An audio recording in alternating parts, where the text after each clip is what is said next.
मैं अप्रिशिएट करता हूं ऑनेस्टली इस वक्त जो जितने भी हमारे दोस्त उधर शबीर भाई की क़यादत में हो, अली भाई की क़यादत में इधर बैठे हों, या फारूक भाई इधर हमारा है, और उन्होंने जिस अंदाज में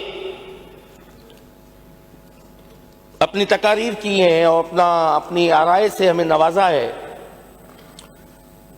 मैं समझता हूं कि इस चीज की बहुत ज्यादा अरसे से हमारे सूबे को जरूरत थी कि हम असेंबली में अपना ये चीज दिखाएं।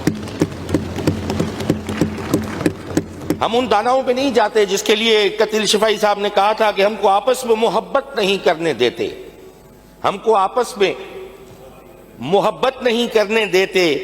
एक यही ऐब है इस शहर के दानाओं में।